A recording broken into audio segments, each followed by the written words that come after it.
Good day and welcome back. So here in the first episode of actually building this thing, I get to work on the hull and the lower part of the tank, the running gear, that kind of thing. There are a couple of gotchas, and there's a couple of questions. There's not a lot of like really intense detail on this tank, or at least on this model, but there's some really interesting build processes where you're making these little microscopic changes and have some little tiny pieces to put on, yet there's a lot of other like sort of soft little things.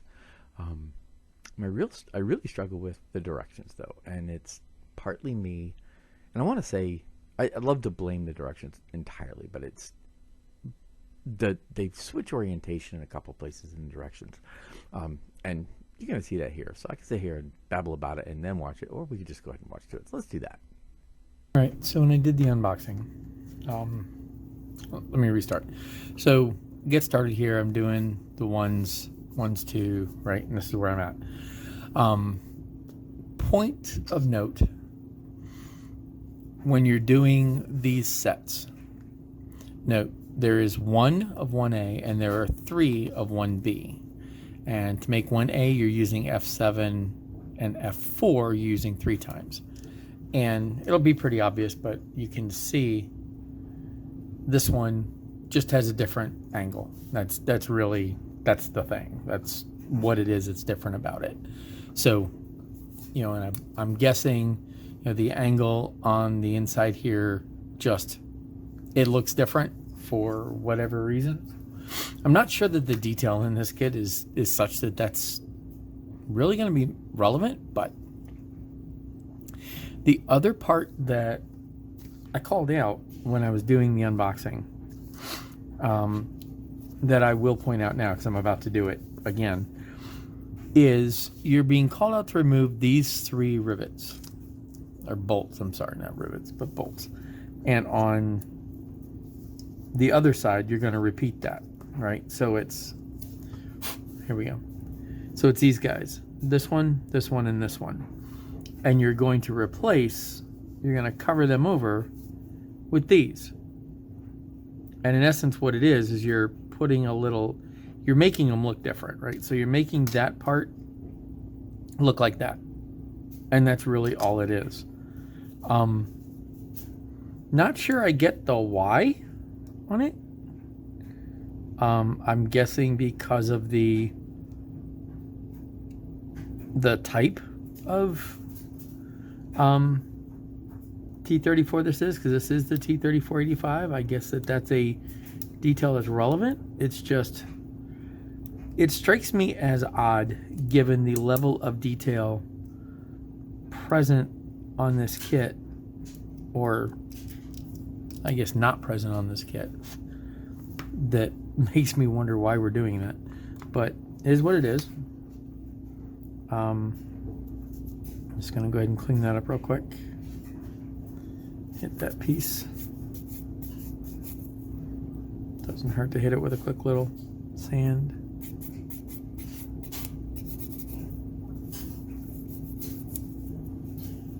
There we go. All right. And then we just drop that guy in there. And I think what I'll do is I'll just put a little glue, grab a little part, and drop him home. There we go. And now we've replaced those bolts we've cut off and put the new part on. So, again, I'm not sure I understand the why, as I don't know all of the details of this thing, but they are what they are. Put those guys on, put those guys on. I've done those. Now I need to do F15 and 16. So I'm just going to go ahead and keep rolling along. Something else I noticed, these guys here, these are some really tiny parts. So A17, I think I saw these guys. Wait a minute, this isn't A, that's F. This one's A. This one No, this one's A. There we go. Yeah, this one's A. A. Where'd he go? A17. Those little guys up there.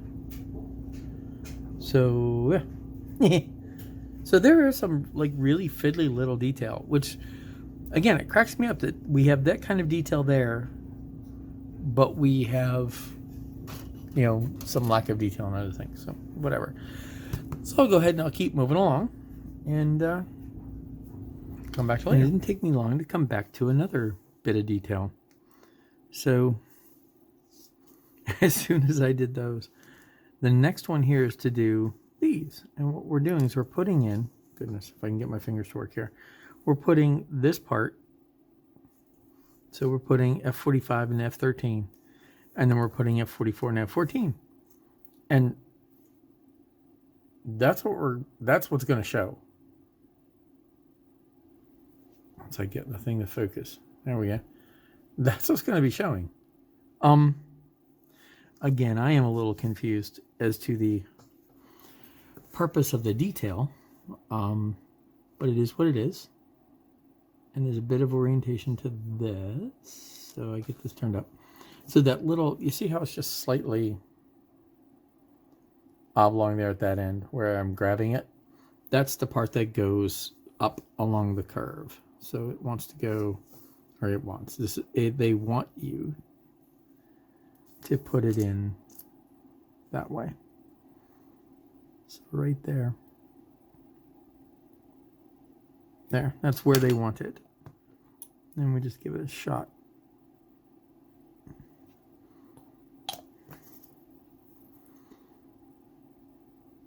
And I'll clean that in a minute. But, oops. I'll go ahead and move this.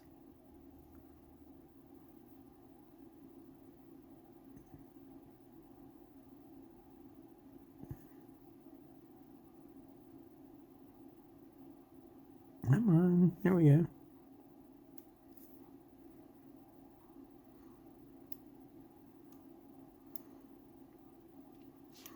Being a pain in my butt.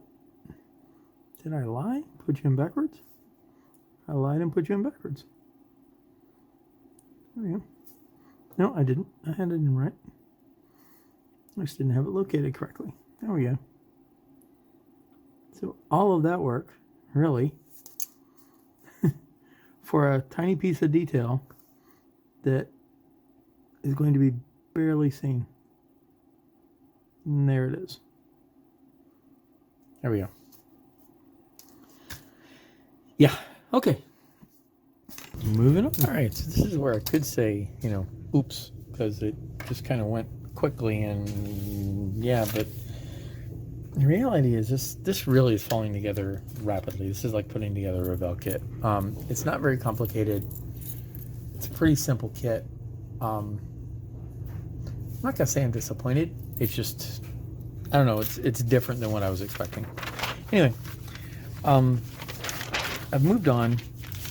Got the swing arms put on. Got the swing arms glued in. I made a mistake, and I thought I put them in upside down. Took them back off. Realized I didn't put them in upside down, so I put them back on.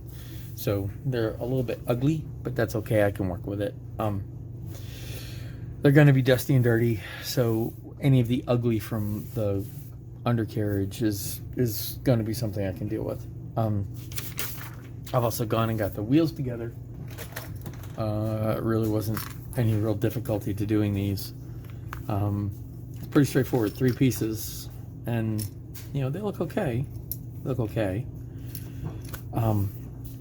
Then, so I've gotten, you know, the hull put together to this point. I've got the swing arms put on. Gotten the wheels together.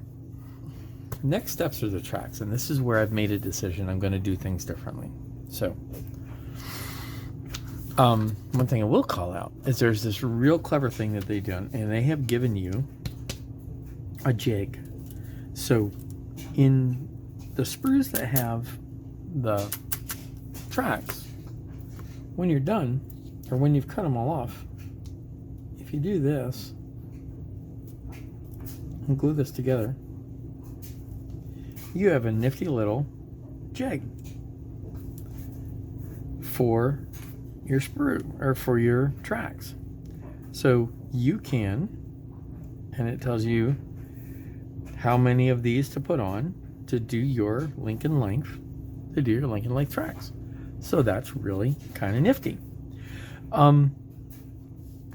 So yeah, that's sort of a cool little option, and I'm not sure that I'm going to use it. I'm not sure that I'm not going to use it. It's still, I don't want to throw a lot of money at this one. Really, it's one that I'm enjoying putting together, but you know, anyway, the purpose for it is different than, I don't know. Anyway, I know I'm kind of waffling a little because I'm struggling with what I want to say here. What I'm going to choose to do is I'm going to skip doing the tracks.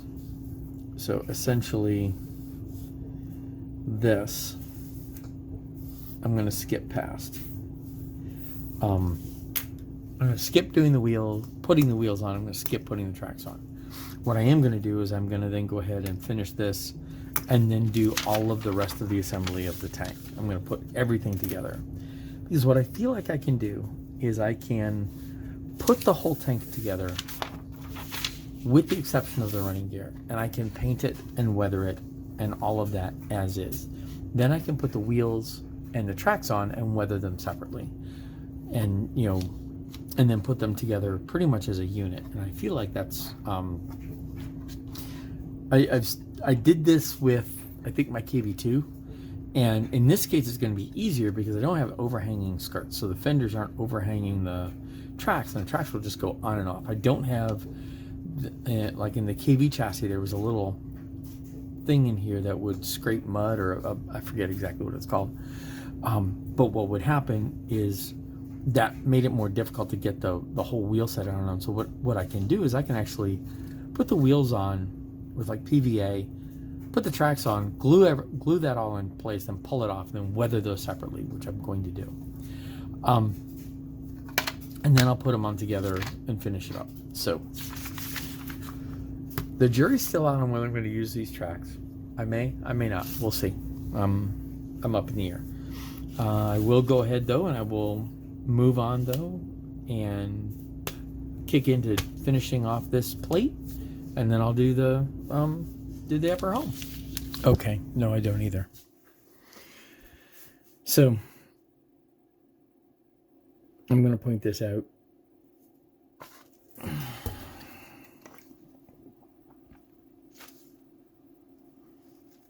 This one here, face like this. I was looking at him upside down.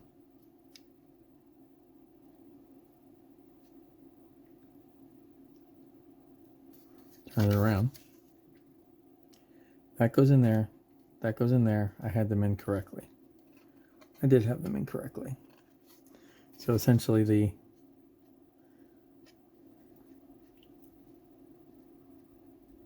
so where I was going with my statement, I'm going to need to find the ones that had these in. So facing down. Yeah, okay. So I just need to find the one that belongs there. That broke off. Okay. All right, so back to my original point. There's these two holes. And that makes, I don't understand why they're there. There's nothing in the instructions for them to go to. So it's like they were made for something. I mean, you've got this really fine detail piece right here, and then you have that.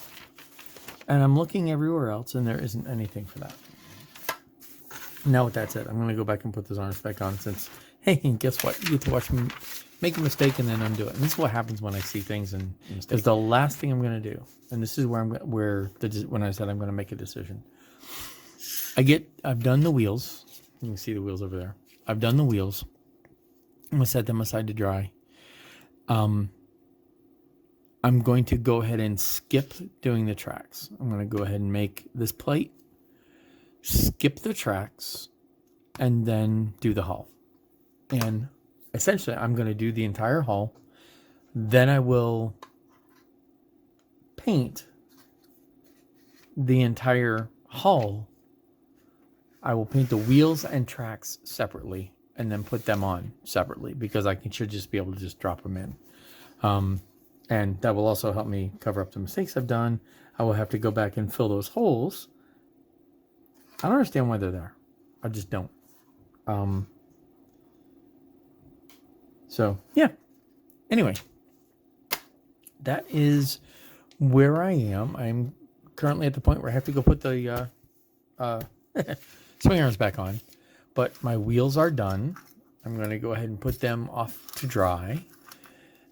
They're pretty straightforward. They're pretty simple, right? So I really feel like this kit is going to be all about the detailing, all about the painting and the detailing, because the assembly is pretty meh. It does call for a headlight. Yep, there it is. Is it going to be on there? Yep, there it is. But you don't have much, really. There really isn't much to this thing. There's that. There's this. So anyway, I'm going to go ahead, move on, fix what I've broken because I thought I had done it wrong before, which I've apparently done a lot. And I'll go back, fix that, and then I will move on to finishing this plate, and then I'm going to get to work on the upper hull. All right, so I'm going to go ahead and end this video there. You can see where I've gone. You can see what I've gotten done. And we're going to just continue to chew on. I'm going to try to be a little more aware of the way the instructions are written. They're not that bad. They're just not that great. So far so good. And this isn't a bad model at all. It's just kind of simplistic. So we're going to go ahead, get into doing that in the next video. So until next time, again, if you have any suggestions, hints, queries, whatever, please feel free, put them down below. Just please be respectful, and I'll happily talk with folks who want to engage and give you some ideas. So thank you very much. Until next time, happy modeling.